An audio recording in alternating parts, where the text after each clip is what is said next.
I remember one time I went to the beach with my girlfriend, and I couldn't buy the $40 dinner. I just didn't have $40. And she was like, this is in 2018? 2018. Okay, so things have turned around since the pandemic for you, buddy. Wow. Slightly. Good for you. So, but dude, that shit burned into me for like months for the fact that she had paid 40. And it's not that, and she wasn't like, oh, here you are, you loser. She was totally sweet, kind, loving, one of the best girls I've ever been with in my life.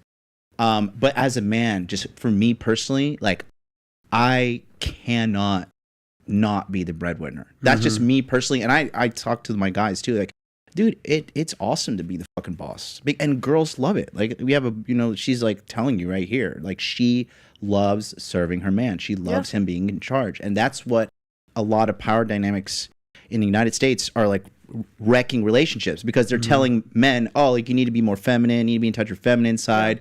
It's okay to be a stay-at-home dad. And then the women like, oh, you'll go be a boss babe, go be a CEO and stuff. And like, both of the genders are fucking miserable when they follow this shit advice. Look, we have stepped away from traditional relationships, and the cat's out the bag. It doesn't work. Right. This hookup culture is bad for everybody. Yeah. It's bad for everybody. And America's leading the charge on this shit with, women's lib and all that garbage. And when I'm talking about the hypersexualization of women, because it's hilarious how women are like, oh, I'm empowered, I'm going to go and like have a bunch of dudes fuck me and throw me away. Yeah. Like, I get where you're coming from. You know what I'm saying? Like, that's not a win. That's you're catching L's. And then like, if you look at the stats, since like the 1970s in America, women's happiness has been consistently declining the more they stray away from traditionalism. This is not like a patriarchy thing or a white male oppressing people thing. Look around the globe. Look at Africa. Look at India. Look at Asia. Look at, the Middle East. Look at South America. Every type of people since the dawn of civilization has engaged in these traditional type of relationships. Gender roles, for sure. It is only recently where they say like, okay, let's step away from this. Let's we got to smash the patriarchy or whatever trash they're putting out there. And the people who follow it are miserable. Yeah. She's here. She's happy. She's feminine. She's attractive. She's successful. And she's married, though. That's exactly. If she was still single right now, she'd be singing a different tune.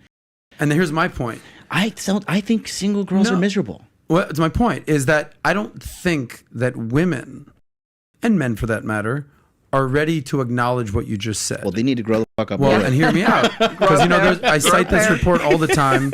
There's a report out there about that by 2030, so in 8 years from now, the majority of working women, okay, so that's ages, 25 to 45, right? Working women. By 2030, 45% of them are going to be unmarried and no kids. So women who are 38 years old are going to look and say, I've been working my ass off since I'm 21 years old. I've been encouraged to go to school, get a job. I don't need no man. I'm going to become a boss baby CEO. And they're going to look at themselves, and they're turning 40 next year, and they're going to be like, I've got a couple $100,000 in the bank. No man, no kids, a couple cats. I've got one egg left. What am I going to like? So I don't think one good one. So it's hard to tell a woman who's 30 today, right? Hey, you're making all the wrong decisions. You're focusing way too much on your career, not on your personal life or your sexual life or finding a husband. It's very hard that they're like, dude, I'm just starting to make money for get out of here. Yeah. So the reality is not going to set in now. It might be 10 years from now. Right. You feel me on that? I don't think the reality is going to set in. I think they're going to march. They're just going to double down. They're going to march to their fucking grave. I swear to God. Because this hasn't There's changed. always a come to Jesus moment. They're like, what have I been thinking? And when they come to Jesus, usually it's too late. That's my point. Well, okay, then if you think they'll come to Jesus and be too late. Yes. But I mean, there's going to be an epiphany, but what have I been doing all this for? But we also have an OnlyFans culture. Which is recent. Yeah, which is recent. In Sweden, they actually did put out a questionnaire about it in schools. Yeah. And tons of girls answered they want to quit school and make money on OnlyFans. Yeah, because everyone wants to get rich quick these days. Yeah. So who the hell wants to do 4 years of school, find a career, get an internship, get your first job, study, hate it, study, get in an issue with your boss, move from job to job, move up. Who wants to do that? Who wants to work hard when you can make some easy money? But it makes an issue. That's culture today. Yeah. But it is an issue because most of the guys don't want to date an OnlyFans girl. Yeah, exactly. There's a more... I recently had a difficult conversation with young lady friend of mine. They just don't want to. It's not but like you started dating your husband way before you were doing all this stuff. Yes. Before that, were you? What were you like? Were you adult? Are you an adult film star? What are you? No.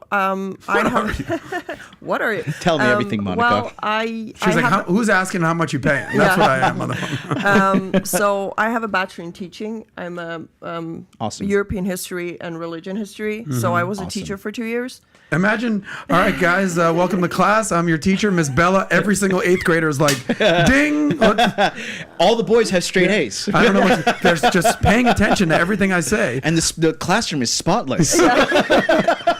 Okay, so Monica's the teacher. All right, you got my attention. I was a Go teacher, and then I started working in business because teaching it's really tough. It was 7th, 8th, and 9th grade, and trust me, That's crazy. I did the same thing. yeah, it was hard. It was hard. If you're teaching 2nd grade, I'm okay with that. Yeah. Anything above 7th grade, God. you do not be deserving in a classroom. Yeah. And that is the highest compliment to you, if you know what I mean. It was hard. Boys are It was going tough. through some serious stuff at that age. They do. I love them dearly, but whew. Yeah, they're doing the old tuck it in the belt thing. Yeah. So You're familiar with this move. Does it reach up to the belt? It does, sir. oh, okay.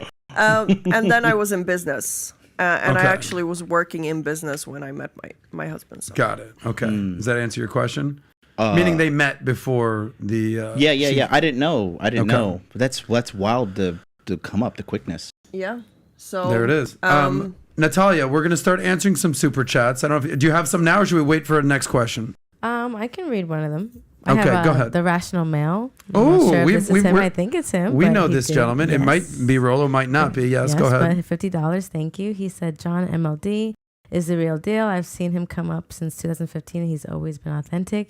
He had my back when a few people did. Our show, Rule 0, and is still going strong after 3 years because of his influence. Don't forget, extra cup of rice. Extra cup of rice. Extra cup of rice. That's my saying. Shout out to Rolo Tomasi. He's the reason I'm here. Friend of ours. He's the reason I'm Yes. here. Thanks to Rolo. Literally, he's the one who put me on your list. So thanks, Yeah. Rolo. Thank you, bro.